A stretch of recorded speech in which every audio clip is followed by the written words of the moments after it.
Hello, water managers. My name is Simon Evans, part of the Water Management Systems Division at the Hydrologic Engineering Center. I'm going to be covering HEC-FIA for SWMS today, part of the SWMS Prospect course. This is the third part of 4 videos on this topic, and in this video, we will be covering the damage computations and reporting within HEC-FIA. So how does FIA actually compute the structure damage for a given event? So the main point is to remember that economic flood damages are based on max depth. So here on the screen we have a stage time, so we have the hydrograph, and the max depth is calculated at each structure, and this max depth is calculated relative to the first floor elevation. So i.e. the depth provided from RAS minus the foundation height for that type of structure. This max depth is then used on the depth damage curve for that specific structure. So the depth of each structure over its foundation height is applied to the depth damage curve corresponding to each structure's occupancy class, retrieving a percent of total value lost. So in this example, the structure was inundated to a depth of 7 feet, and then that 7 foot is put onto the depth damage or percent damage curve, and that has a value of 42%. And this percentage is then applied to the total estimated value of the structure to calculate the loss at that structure. So let's say the structure was $100,000, so 42% is we're left with $42,000 of damage. Content and vehicle and other damages are computed in largely the same manner. So the crop damages are a function of both the arrival time and the duration of the inundation. So the losses from an event in January would be very different than for an event that occurred a week before harvest in the summer. Arrival times are used to determine what has been invested in the crops, and durations are used to determine the loss of the investment. Some crops can withstand a few hours of inundation, while others are immediate loss with any inundation, so any water on them. Both numbers are applied to the associated crop loss curve. So we'll take our hydrograph again, and we can calculate the arrival time, and that's put onto that specific crop's crop loss curve. And then we also can calculate the duration, and then that duration is also taken and put onto the crop loss curve. So for crop damages, there's no generic curves to input into FIA. So some specialized analysis is required to develop the information specific to certain locations, crops, and practices. This data is often regionalized, so we recommend USACE offices work within your division to see what data is available. Universities are often a great source for regional data. Impact response curves are a way to determine specific impacts at a given stage. These are basically user-defined rules to define an impact and an action with a given location. So, example here, if a stage equals or exceeds this value here, then the alert the authorities that the town would be flooded. So when I worked at a district office, we set up these impact response curves so that we could be aware of in-lake and downstream impacts and things like boat launches or closures, road closures, and downstream National Weather Service flood stages.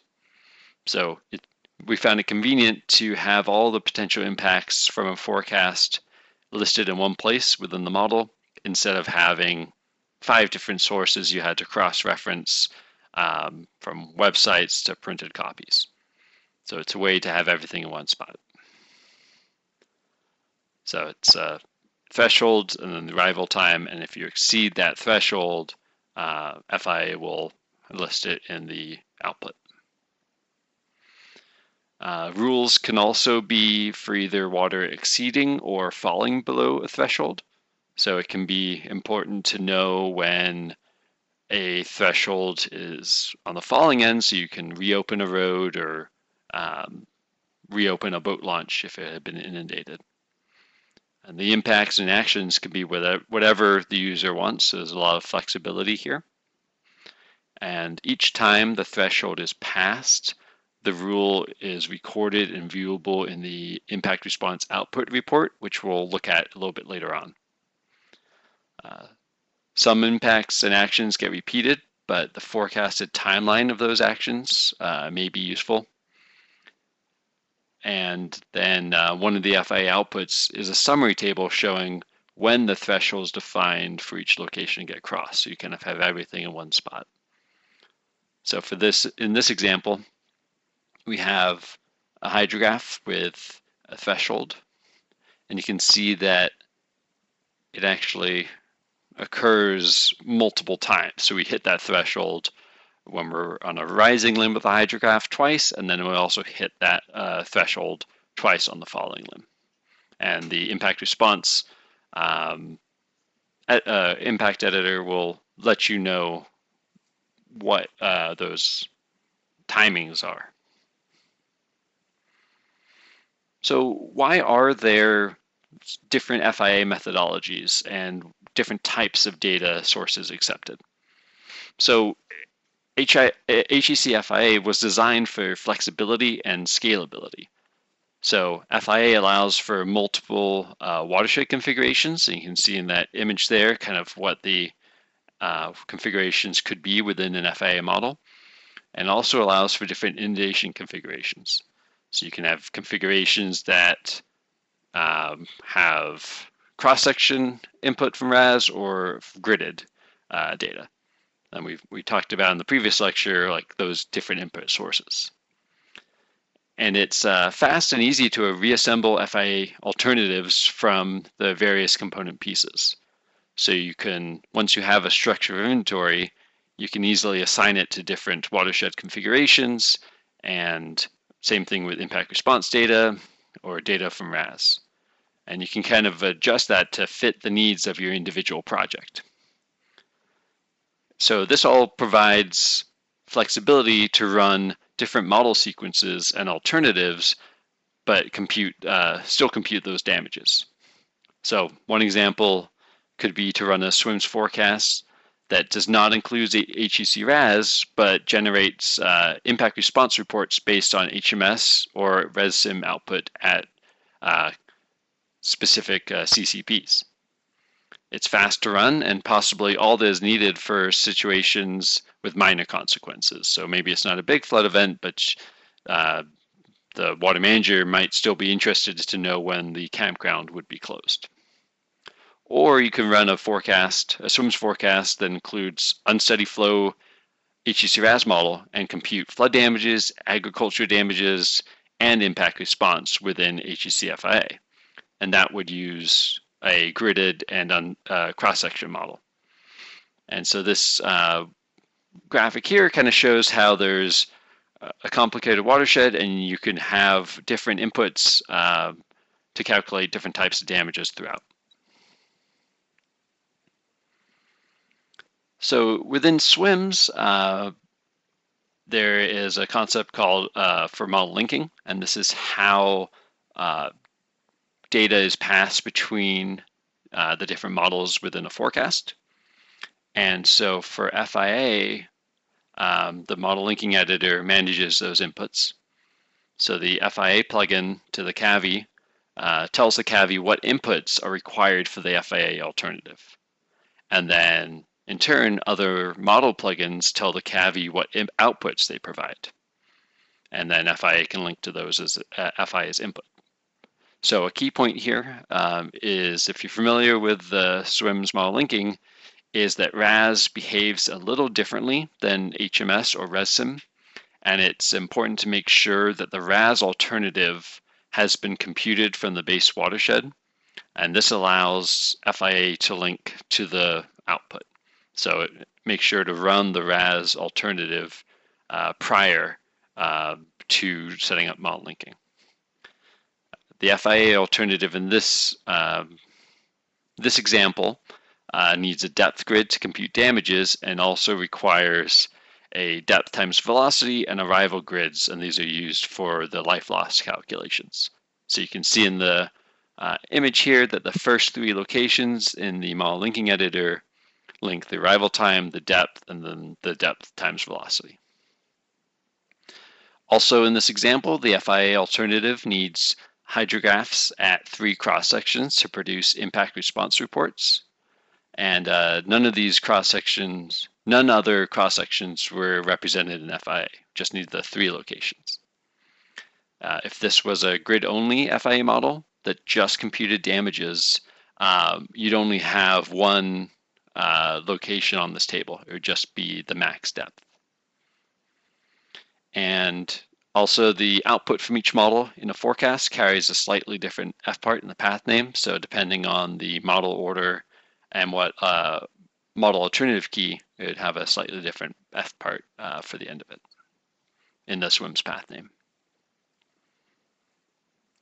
All right, so next we're going to go through some of the outputs available from FIA. That includes the individual structure damage report, aggregated consequences summary report, the critical infrastructure report, impact response reports by rule, location, and summary, as well as interactive map elements, so you can zoom to a structure. And also you have DBF and shape files for custom products, and you can bring those into ArcMap or other GIS software to view. We also have indirect economics, the ECAM. So first off is the individual structure damage report. And so this report is helpful to show every single structure with the individual structure damage, content damage, car damage, depth of flooding. And so this can be helpful to see kind of what was impacted in a specific simulation.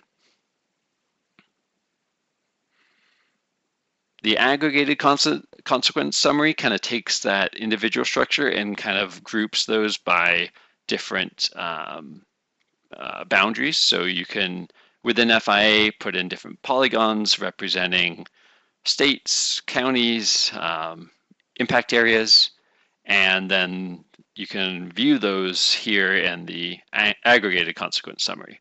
And so we have different tabs for economic, structure, agriculture, life loss, and the summary.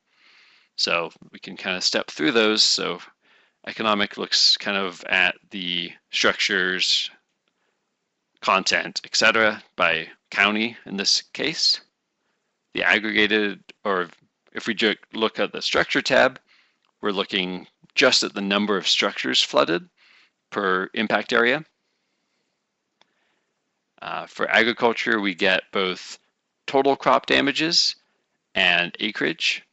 Right now, this plot's looking at it by state, but if we change that drop down in the top right corner, we can look by crop type or any other polygon boundary that we've added into the FIA model. The life loss tab gives a summary of populations affected, life loss, and then both for night and day, and then also populations at risk under 65 and over 65. There's also a separate detailed life loss report as well. And then the summary table kind of sums up all those separate tabs to give kind of an overall view of the event. The critical infrastructure report provides, we reports on what the hydraulic characteristics were at a specified location. And this is useful for tabulating non-damage consequences. So the report kind of will say, like, based on the locations you've given it, what the water surface was, what the depth, and so it can be a quick table to look at critical locations.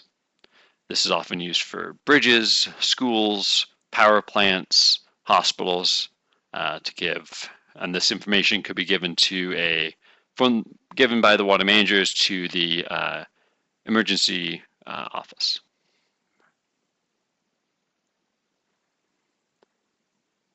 Looking at the impact response report, this is the summary for a specific location, what impacts could occur.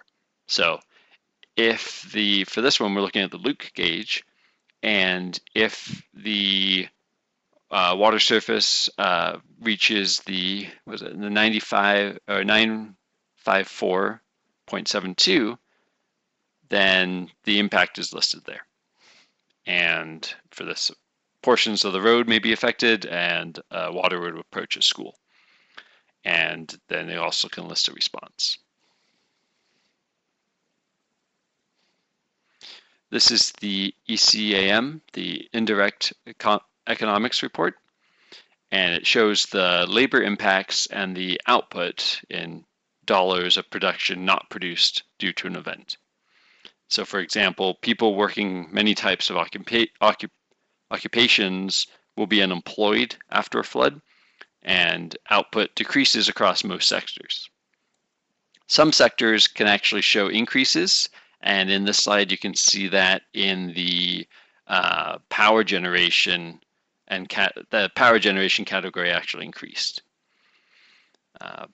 Bridges out of commission, shortage of raw materials, and other factors also play into the ECAM computations. And this output is by county and is a regional impact, and it's a plugin to FIA. So in summary, the computes and inputs to FIA. So FIA computes single event damages, estimating life and economic losses. These include structural loss, agricultural loss, indirect economic losses, life loss. And FIA inputs include national inventories of agricultural structures and terrain data, hydraulic data such as stage hydrographs, and gridded data. This is often from HEC-RAS output, including maximum depth, arrival time, and duration. For FIA, economic damage estimate methodology is a function of maximum depth, and FIA output reports include the ones listed here, from individual structure damages to aggregated consequence or damage reports through to the indirect report. This concludes the third part of the HEC-FIA in SWMS lecture. If you have questions about our software, need some help, or are looking for additional training, check out these links. They can also be found in the description below. Thank you for your time.